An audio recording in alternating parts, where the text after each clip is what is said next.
doğru yol göstericisi geldiği zaman onların iman getirmelerine ve Rabbindən bağışlanma diləmələrinə səbəb yalnız əvvəlkilərin başına gələnlərin onların da başına gəlməsini, yaxud da gözləri görə-görə əzabın gəlib onlara yetişməsini gözləmələri mane oldu.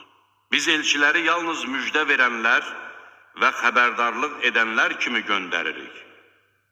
Kafirlər isə batil dəlilləri ilə haqqı aradan qaldırmaq üçün mübahisə edirlər.